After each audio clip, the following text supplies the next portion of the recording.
Okay, good morning children. ఈరోజు మనం 9వ తరగతి మొదటి పాఠం భూమి మనం ఈ పాఠం గురించి సమగ్రంగా నేర్చుకుందాం.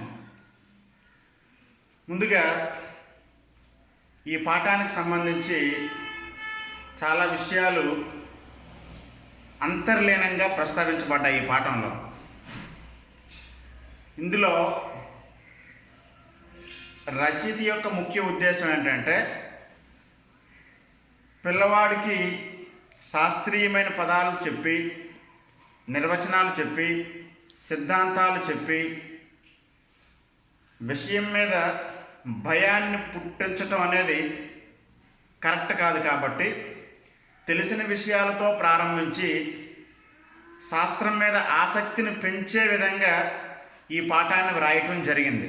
అందువలన ఈ పాఠంలో ఎక్కడా కూడా ప్రత్యక్షంగా ఒక సిద్ధాంతం కానీ, ఒక నిర్వచనం కానీ, ఒక థియరీ కానీ మనకు కనిపించదు. ఇందులో టైటిల్ భూమి మనం. మరి ఈ పాఠాన్ని ప్రారంభించినప్పుడు ఈ పాఠానికి మొదటి పేజీ, రెండో పేజీలో బాక్స్ ఐటెంలో ఒక ఆసక్తికరమైనటువంటి ప్రశ్న మనకు కనిపిస్తూ ఉంటుంది. ఏంటా ప్రశ్న? ఈ అనంత విశ్వానికి నాయకుడు మనిషి అని చెప్పి, మనిషే సమస్త విశ్వాన్ని సాధిస్తున్నాడని చెప్పి గత 100 సంవత్సరాల ముందు వరకు మానవులు భావిస్తూ ఉండేవారు. ఈ అనంత విశ్వంలో భూమి అనేది ఒక చిన్న రేణువు మాదిరి ఉందని, కొన్ని వేల నక్షత్రాలు, కొన్ని వేల గ్రహాలు ఉన్నాయని తెలిసిన తరువాత ఈ అనంత విశ్వంలో మానవుడు అనేవాడు ఒక చిన్న నలుసు అన్న తర్వాత మనలో ఎలాంటి అభిప్రాయాలు కలుగుతున్నాయో ఊహించండి అని చెప్పి రచయిత ఒక ప్రశ్నను పిల్లవాడికి సంధించడం జరిగింది. అదేవిధంగా రాత్రిపూట ఆకాశంలో చూస్తున్నప్పుడు అనేకమైన నక్షత్రాలు కదులుతూ ఉన్నట్టు కనిపిస్తూ ఉంటాయి. ఈ నక్షత్రాలు ఎలా ఏర్పడ్డాయి, ఈ భూమి మీద పరిణామాలు ఎందుకు చోటు చేసుకుంటున్నాయి, మీరు ఎప్పుడైనా ఊహించారా అనే ప్రశ్న కూడా సంధించడం జరిగింది. ఈ ప్రశ్నలకు పిల్లవాడు శాస్త్రీయంగా సమాధానాలు తెలుసుకోవాలన్న కుతూహలాన్ని ఒక ఉపాధ్యాయుడు కలిగించగలిగితే ఖచ్చితంగా ఈ పాఠం యొక్క లక్ష్యం నెరవేరుతుందన్నమాట. కాబట్టి ఇందులో భూమి మనం టైటిల్ ఆఫ్ ది లెసన్. ఇందులో ఈ భూమి మనం అనే పాఠం గురించి నేను మన విశ్వం సూర్యుడు మళ్ళీ స్టార్ట్ అయ్యింది. ఓకే, సరే. ఈ లెసన్లో భూమి మనం అనే లెసన్లో సబ్ టాపిక్ 1 మన విశ్వం సూర్యుడు భూమి అని చెబుతూ నేను మీ అందరి అవగాహన కోసం వీటిని ప్రస్తావించడం జరిగింది. Geocentric theory, heliocentric theory, big bang theory. ఈ సిద్ధాంతాల ప్రస్తావన పాఠ్యపుస్తకంలో ఎక్కడా కూడా లేదు. కానీ రచయిత ఏ ప్రశ్నలు అయితే పిల్లవాడికి బాక్స్ ఐటెంలో సంధించాడో, ఈ పాఠం మీద సంపూర్ణమైన అవగాహన రావాలి అంటే, ఈ విశ్వం సూర్యుడు భూమి ఈ మూడింటి మీద సంపూర్ణమైన అవగాహన రావాలంటే ఖచ్చితంగా పిల్లవాడు ఈ మూడింటి గురించి పిల్లవాడికి అవగాహన రావాలి. భూకేంద్ర సిద్ధాంతం గురించి, సూర్యకేంద్ర సిద్ధాంతం గురించి, మహావిస్ఫోటన సిద్ధాంతం గురించి విద్యార్థులకి అవగాహన అయితేనే ఈ టైటిల్కి న్యాయం చేకూరుతుంది.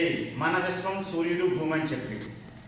సో దీనిలో మనం ఎలా నేర్చుకుందామంటే, కొన్ని వేల సంవత్సరాల క్రితం సాంకేతిక పరిజ్ఞానం అందుబాటులో లేని రోజుల్లో, నాగరికత వికసించని రోజుల్లో, జనాభా చాలా తక్కువగా ఉన్నటువంటి రోజుల్లో, ఎక్కువ భాగం గిరిజనులు ఆటవిక ప్రాంతాల్లో నివసిస్తున్న రోజుల్లో, ప్రాచీన కాలంలో ఈ ప్రజలంతా కూడా ఏమని భావించేవారంటే, భూమి పూర్తిగా గుండ్రంగా లేదని,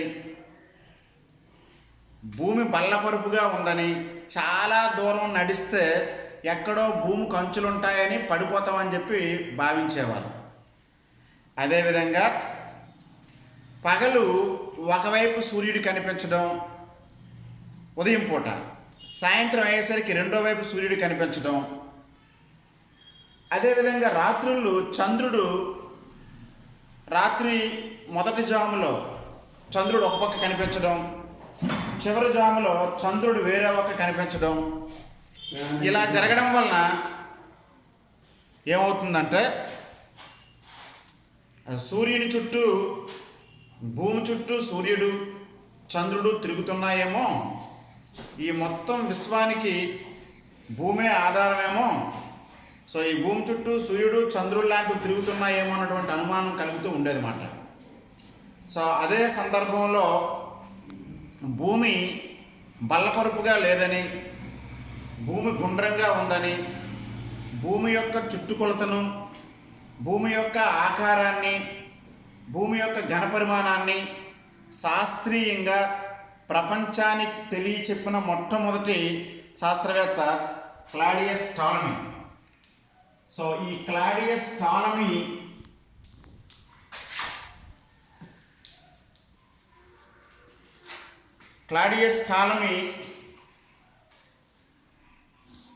ఆల్మజిస్ట్ అనే గ్రంథం వ్రాసి, ఆల్మజిస్ట్ అనగా భూగోళం అని అర్థం. ఈ భూగోళం అనే గ్రంథంలో క్లాడియస్ టాలమీ మొట్టమొదట భూమి యొక్క ఆకారాన్ని శాస్త్రీయంగా ప్రపంచానికి తెలియజేసిన మొట్టమొదటి శాస్త్రవేత్త క్లాడియస్ టాలమీ. సుమారుగా క్రీస్తు శకం 140లో, క్రీస్తు శకం 140 అంటే సాంకేతిక పరిజ్ఞానాన్ని ఊహించడానికి లేదు. నాగరికత లేని రోజుల్లో, ఆధునిక పరికరాలు లేని రోజుల్లో తన ఊహా సామర్థ్యంతో, తన గణిత సామర్థ్యంతో భూమి యొక్క ఆకారాన్ని, భూమి యొక్క చుట్టుకొలతను శాస్త్రీయంగా చెప్పినవాడు క్లాడియస్ టాలమీ. చెబుతూ టాలమీ ఏం చెప్పాడంటే, భూమి గుండ్రంగా ఉందని, భూమి గోళాకారంగా ఉందని, గోళాకారంగా ఉన్న భూమి చుట్టూ కనిపిస్తున్న సూర్యుడు, చంద్రుడు, నక్షత్రాలు ఇవన్నీ భూమి చుట్టూ తిరుగుతున్నాయని, అందువల్లనే సూర్యుడు ఉదయం ఒకవైపు కనిపిస్తే సాయంత్రం వేరొక వైపు కనిపిస్తున్నాడని, చంద్రుడు కూడా తన దిశను మార్చుకుంటున్నాడని, అంటే ఈ సూర్యుడు, చంద్రుడు, నక్షత్రాలు ఇవన్నీ కూడా భూమి చుట్టూ తిరుగుతున్నాయని, దీనినే విశ్వం అంటారని, ఈ విశ్వానికి మధ్యలో భూమి ఉన్నదని చెప్పిన సిద్ధాంతమే భూకేంద్ర సిద్ధాంతం, జియోసెంట్రిక్ థియరీ. భూకేంద్ర సిద్ధాంతాన్ని ప్రతిపాదించింది క్లాడియస్ టాలమీ. క్రీస్తు శకం 140లో టాలమీచే వ్రాయబడిన గ్రంథం ఆల్మజిస్ట్. పిల్లలు, ఇక్కడ భూకేంద్ర సిద్ధాంతం ద్వారా మనకు అర్థమవుతున్నటువంటి అంశం ఏంటంటే, కొన్ని వేల సంవత్సరాల క్రితం మానవుడు తన ఆలోచన పరిధిని అనుసరించి ఈ సమస్త విశ్వానికి మధ్యలో భూమి ఉన్నదని, భూమి చుట్టూ సూర్యుడు, చంద్రుడు తిరుగుతున్నాయని సాధారణ ప్రజానికం నమ్మేవారు. అదే సమయంలో భూమి యొక్క చుట్టుకొలతను, భూమి యొక్క ఆకారాన్ని గణిత శాస్త్ర పద్ధతులను ఉపయోగించి ఒక శాస్త్రయుక్తంగా టాలమీ ఎప్పుడైతే చెప్పాడో ఆ ఊహలకి మరింత బలం చేకూరింది. సాధారణంగా ప్రజలు ఏ రకంగా నమ్ముతున్నారో టాలమీ తన సిద్ధాంతంలో అదే విషయాన్ని ప్రస్తావించడం వలన బహుశా విశ్వానికి కేంద్రం భూమి అనే భ్రమలో చాలామంది ఉండేవారు. ఇది సుమారు 1400 సంవత్సరాల కాలం పాటు ఇలాగే ఆలోచించారు. అంటే భూకేంద్ర సిద్ధాంతం క్రీస్తు శకం 140లో ప్రతిపాదించబడింది. పిల్లలు, చక్కగా మీకు అర్థం అవ్వాల్సిన విషయం ఏంటంటే, ప్రాచీన కాలంలో విశ్వానికి మధ్యలో భూమి ఉన్నదని, భూమి చుట్టూ సమస్త నక్షత్రాలు, ఈ సూర్యుడు, చంద్రుడు ఇవన్నీ తిరుగుతున్నాయని అనుకునేవారు. దానినే ఒక సిద్ధాంత రూపంలో చెప్పినవాడు క్లాడియస్ టాలమీ. ఆ సిద్ధాంతానికే భూకేంద్ర సిద్ధాంతం అని పేరు. అయితే ఇది 1400 సంవత్సరాల కాలం పాటు ఇలాగే ఉంది. 1400 అంటే మనం ఏం చెప్పాం, భూకేంద్ర సిద్ధాంతం క్రీస్తు శకం 140 అన్నాం. 1400 అంటే క్రీస్తు శకం 1540 నాటికి. క్రీస్తు శకం 1540 నాటికి అంటే 16వ శతాబ్దం ప్రారంభమైంది. 16వ శతాబ్దం ప్రారంభం నాటికి జనాభా పెరిగింది. ముఖ్యంగా ఐరోపా ఖండంలో సాంస్కృతిక పునరుజ్జీవనం వచ్చి ప్రజలు తార్కికంగా ఆలోచించడం మొదలుపెట్టారు. హేతుబద్ధంగా ఆలోచిస్తూ ప్రతి సన్నివేశానికి కారణాన్ని ఆలోచించారన్నమాట. కార్యాకరణ సంబంధం. ఈ సృష్టిలో ఏ విషయం కూడా కారణం లేకుండా జరగదు, ప్రతి చర్యకి ఏదో ఒక కారణం ఉంటుందని చెప్పి ఆలోచిస్తూ అలాంటి హేతువాద ఆలోచనల నుంచే, అలాంటి తార్కిక ఆలోచనల నుంచే ఐరోపా ఖండంలో పోలాండ్ దేశానికి చెందినటువంటి ఒక మత గురువు కొడుకు నికోలస్ కోపర్నికస్. నికోలస్ కోపర్నికస్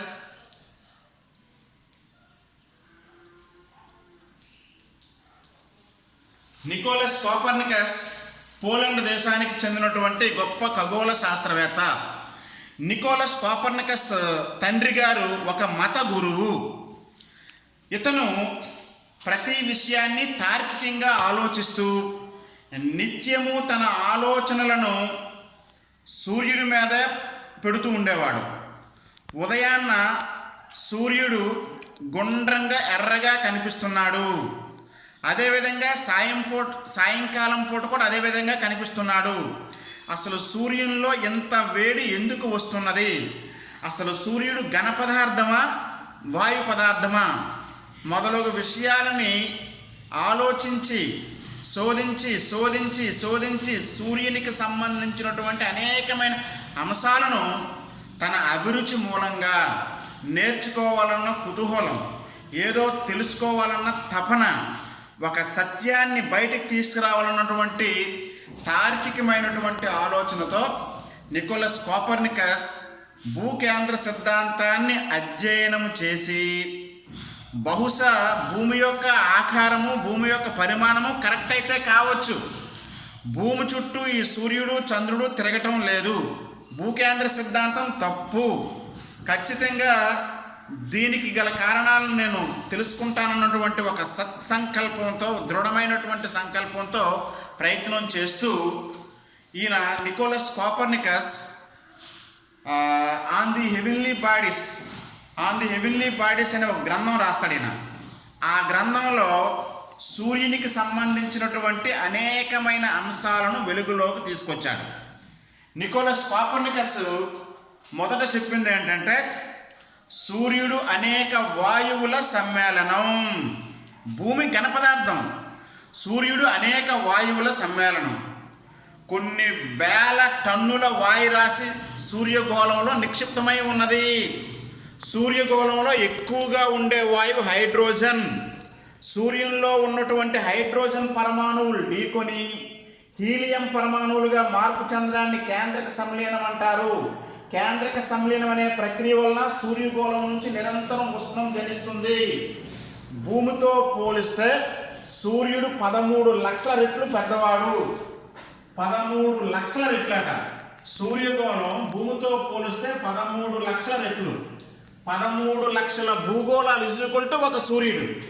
కాబట్టి సూర్యుడు చాలా పెద్ద పరిమాణంలో ఉన్నటువంటి ఒక గోళం. అలాగే భూమి ఘన పదార్థం, సూర్యుడు అనేక వాయువుల సమ్మేళనం. ఈ సూర్యుల్లో అధిక ఉష్ణోగ్రత రావడానికి కారణం హైడ్రోజన్. సూర్యుల్లో హైడ్రోజన్ పరమాణువులు చర్య జరిపి హైడ్రోజన్ పరమాణువులు హీలియం పరమాణువులుగా మార్పు చెందినప్పుడు ఉష్ణం జనించి ఆ ఉష్ణం వల్లనే మండుతున్న అగ్నిగోళంగా సూర్యుడు కనిపిస్తూ ఉంటాడు. కాబట్టి సూర్యుని యొక్క గురుత్వాకర్షణ శక్తి కూడా చాలా ఎక్కువ. భూమి యొక్క గురుత్వాకర్షణ శక్తితో పోలిస్తే సూర్యుని యొక్క గురుత్వాకర్షణ శక్తి చాలా ఎక్కువ. దీన్ని అంచనా వేయడం కష్టం. సుమారుగా 28 రెట్లు అన్నాడు. భూమి యొక్క గురుత్వాకర్షణ శక్తితో పోలిస్తే సూర్యుని యొక్క గురుత్వాకర్షణ శక్తి 28 రెట్లు ఎక్కువ. మొదట ఆయన చెప్పింది, నికోలస్ కోపర్నికస్ ప్రజలను శాస్త్రీయంగా ఆలోచించినట్లు కొన్ని ప్రశ్నాపత్రాలు విడుదల చేశాడు. భూమి యొక్క లక్షణాలు ఏంటి, సూర్యుని యొక్క లక్షణాలు ఏంటి, సూర్యుడు ఎంత పెద్దవాడు భూమితో పోలిస్తే, సూర్యునిలో ఎందుకు ఉష్ణం జనిస్తుంది, ఇలాంటి విషయాలన్నింటినీ ప్రజలకు తెలియచేస్తూ ప్రజల్ని శాస్త్రీయంగా ఆలోచించమని వేడుకుంటూ, సూర్యుని యొక్క గురుత్వాకర్షణ శక్తి వలన, అనంతమైన సూర్యుని యొక్క గురుత్వాకర్షణ శక్తి వలన సూర్యుని చుట్టూ ఈ కనిపిస్తున్నటువంటి నక్షత్రాలు కానీ, చంద్రుడు కానీ, భూమి కానీ సమస్తము సూర్యుని చుట్టూ తిరుగుతున్నాయి అని చెప్పాడు. దీనినే సూర్య కేంద్ర సిద్ధాంతము అంటాం. Heliocentric theory. సూర్య కేంద్ర సిద్ధాంతాన్ని ప్రతిపాదించిన వాడు Nicolaus Copernicus. Nicolaus Copernicus Poland దేశానికి చెందిన ఒక మత గురువు కుమారుడు. ఆన్ ది రెవల్యూషనరీ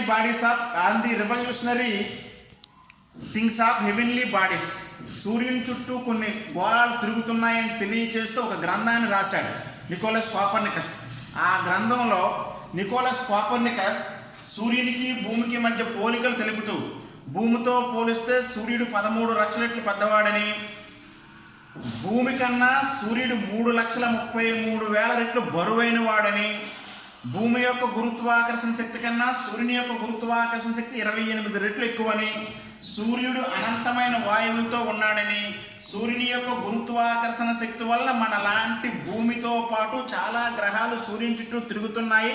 గ్రహాలే కాదు, సమస్త నక్షత్రాలన్నీ కూడా సూర్యుని చుట్టూ తిరుగుతున్నాయి. విశ్వానికి మధ్యలో సూర్యుడు ఉన్నాడు అని చెప్పిన సిద్ధాంతమే సూర్య కేంద్ర సిద్ధాంతం.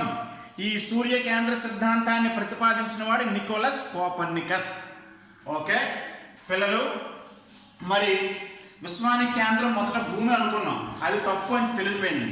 ఇప్పుడు విశ్వానికి కేంద్రం సూర్యుడు అని చెప్పి నికోలస్ కోపర్నికస్ చెప్పాడు. ఇది కూడా తప్పే.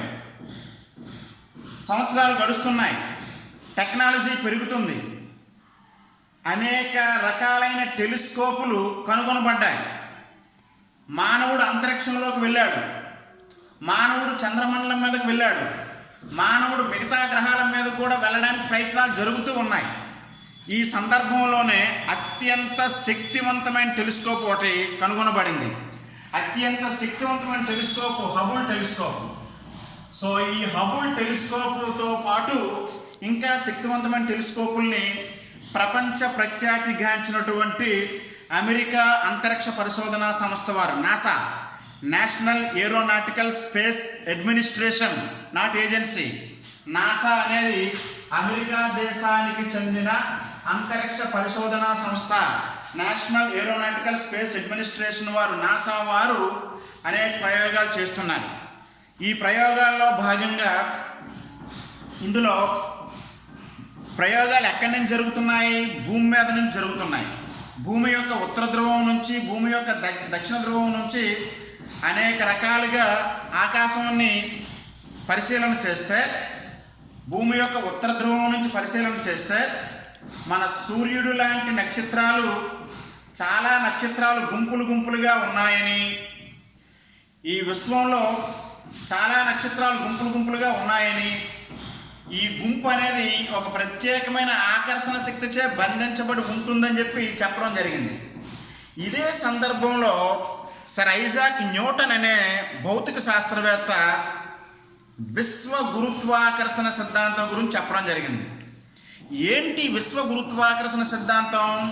ఈ విశ్వంలో ప్రతి పెద్ద వస్తువు తనకన్నా చిన్న వస్తువుని ఆకర్షిస్తుంది.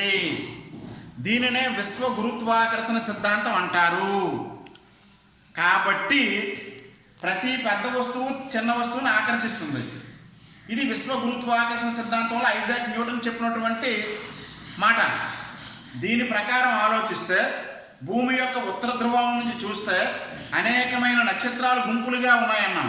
అంటే ఈ నక్షత్రాలన్నీ గుంపులుగా ఉన్నాయంటే ఒకదానిని ఒకటి ఆకర్షించుకుంటున్నాయన్నమాట.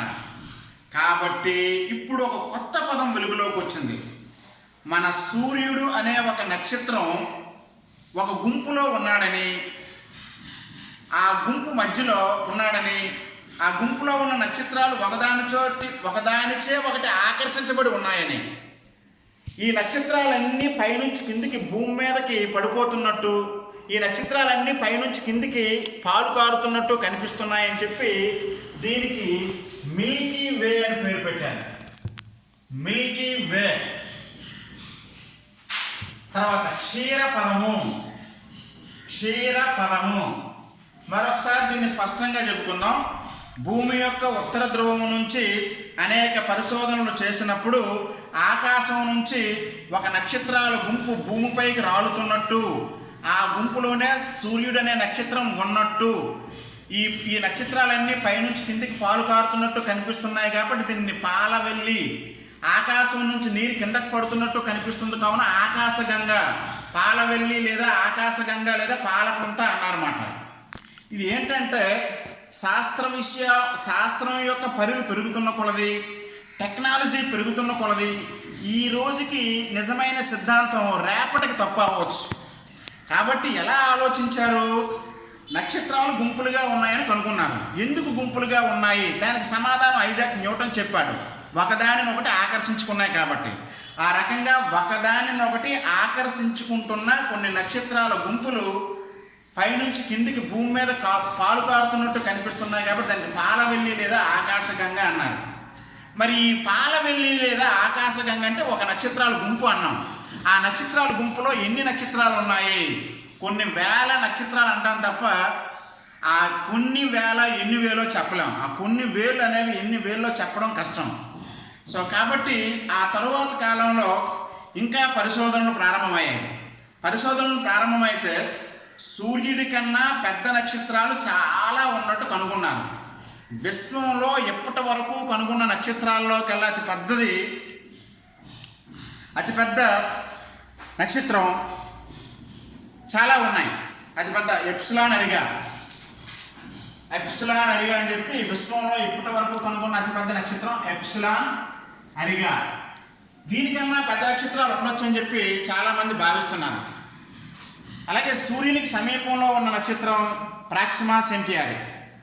విశ్వంలో ఇప్పటి వరకు కనుగొన్న నక్షత్రాల్లో పెద్దది ఎప్సిలాన్ అరిగా. చాలా నక్షత్రాలు ఉన్నాయని భావిస్తున్నారన్నమాట. ఈ నక్షత్రాలన్నీ నక్షత్రాలన్నీ గుంపులుగా ఉన్నాయి. నక్షత్రాల గుంపును ఇందాక మనం పాలపుంత అన్నాం. ఇక్కడ పిల్లలు మీకు అర్థం అవ్వాల్సింది ఏంటంటే మన సూర్యుడు ఏ నక్షత్రాల గుంపులో ఉన్నాడో దానిని మనం పాలపుంత లేదా ఆకాశగంగ అన్నాము. ఇలాంటి పాలపుంతలు లేదా ఆకాశగంగలు కొన్ని కోట్లు ఉన్నాయి. ఒక పాలపుంత అంటే ఒక నక్షత్రాల గుంపులో ఎన్ని నక్షత్రాలు ఉన్నాయో చెప్పడం కష్టం. కొన్ని వేల నక్షత్రాలు అంటాం. ఇలాంటి నక్షత్ర గుంపులు కొన్ని కోట్లు ఉన్నాయి. అంటే ఒక్కసారి జాగ్రత్తగా ఆలోచించండి. మొదట ఈ భూమి చాలా విశాలమైనది. ఈ భూమి మీద అన్ని ప్రాంతాలు తిరగడం కష్టం. విశాలమైన భూభాగం మనకు తెలుసు. మరి ఈ భూమి అనేది ఒక గ్రహం. ఈ భూమి అనేది సూర్యుని చుట్టూ తిరుగుతుంది. మరి భూమి కన్నా సూర్యుడు 13 లక్షల రెట్లు పెద్దవాడు. 13 లక్షల భూగోళాలు ఇచ్చుకుంటూ ఒక సూర్యగోళం. మరి సూర్యుడి కన్నా పెద్ద నక్షత్రాలు కొన్ని కోట్లు ఉన్నాయి. అలాంటి కొన్ని కోట్ల నక్షత్రాల గుంపుని పాలపుంత అన్నాం. ఇలాంటి పాలపుంతలు కొన్ని కోట్లు ఉన్నాయి. అంటే ఈ విశ్వానికి ఆది లేదు, అంతం లేదు. ఇది ఆది మధ్యాంతరహితం. ఈ విశ్వంలో ఎన్ని నక్షత్రాలు ఉన్నాయో, ఎన్ని పెద్ద నక్షత్రాలు ఉన్నాయో అంచనా వేయడం చాలా కష్టం. టెక్నాలజీ పెరుగుతున్న కొలది, మానవుని యొక్క తార్కిక ఆలోచన శక్తి పెరుగుతున్న కొలది ఈ విశ్వం పెరుగుతూనే ఉంటుంది, తరుగుతూనే ఉంటుంది. ఈ విశ్వం గురించి చెప్పడం అంత సులభమైనటువంటి పని కాదు. కాబట్టి సమస్త విశ్వంతో పోలిస్తే మన భూమి అనేది ఒక చిన్న నలుసు మాత్రమే. ఈ విషయాన్ని మన టెక్స్ట్ బుక్లో రచయిత అన్యాపదేశంగా చెప్పడం జరిగింది. సమస్త విశ్వానికి నేనే నాయకుడిని భావించినటువంటి మానవుడు ఈ విశ్వంలో ఒక చిన్న నలుసు మాత్రమే భూమి అని తెలుసుకున్న తర్వాత మీలో ఎలాంటి ఆలోచనలు వస్తున్నాయో చెప్పండి అని చెప్పి బాక్స్ ఐటెంలో ఒక ప్రశ్న ఇవ్వడం జరిగింది. ఇది తెలియాలి అంటే ఈ భూకేంద్ర సిద్ధాంతం గురించి, సూర్యకేంద్ర సిద్ధాంతం గురించి స్పష్టంగా తెలియాలి. మరి ఇన్ని అయిన తర్వాత మీకు డౌట్ రావాలి. మరి మేషారు విశ్వానికి కేంద్రం భూమి అన్నారు, తర్వాత భూమి కాదు సూర్యుడు అన్నారు, తర్వాత అనేకమైన నక్షత్రాలు ఉన్నాయి అంటున్నారు. అసలు ఏంటి ఈ విశ్వాన్ని ఎవరు నడిపిస్తున్నారు?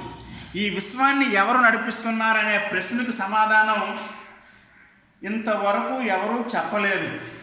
కానీ సమ్ పవర్ అంటున్నారు. ఆ పవర్నే దేవుడు అని చాలామంది నమ్ముతున్నారు. అది దైవానికి సంబంధించినటువంటి సమాచారం. మరి అసలు ఈ విశ్వంలో ఎక్కువగా ఏమున్నాయి?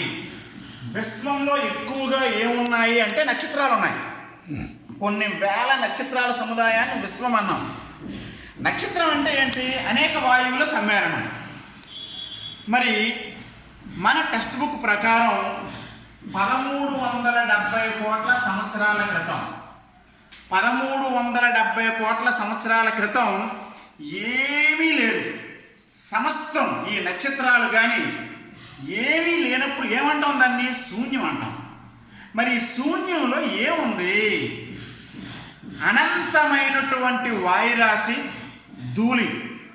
అనంతమైన వాయురాశి ధూళి వ్యాకోచిస్తూ సంకోచిస్తూ కొన్ని వేల టన్నుల వాయురాశి అంతా కూడా ఒకే చోట నిక్షిప్తమై ఉంది.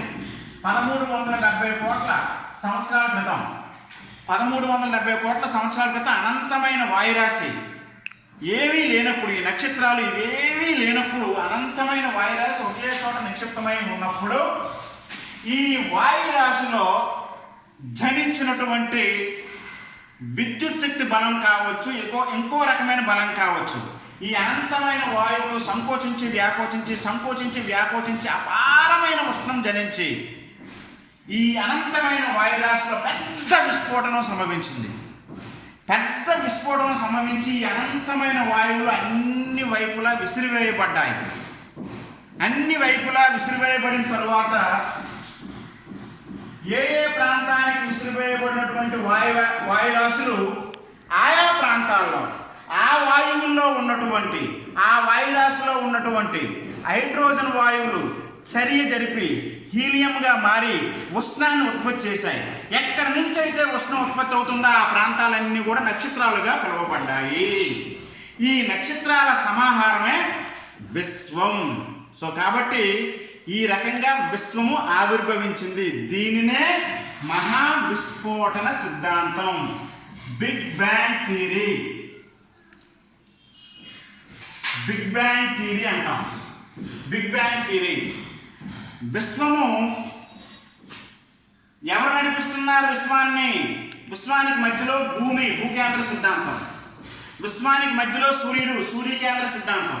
ఈ రెండు సిద్ధాంతాలు విశ్వము ఎలా ఆవిర్భవించాయో చెప్పలేదు. విశ్వము ఎలా ఆవిర్భవించిందో చెప్పిన సిద్ధాంతాల్లో శాస్త్రీయమైన సిద్ధాంతం, జనాదరణ పొందిన సిద్ధాంతం, ఎక్కువ మందిచే ఆమోదించబడిన సిద్ధాంతం మహావిస్ఫోటన సిద్ధాంతం. మహావిస్ఫోటన సిద్ధాంతాన్ని ఇంగ్లీష్లో బిగ్ బ్యాంగ్ థియరీ అంటారు. ఈ మహావిస్ఫోటన సిద్ధాంతాన్ని ప్రతిపాదించింది జార్జెస్ అబ్బే లెమటీర్.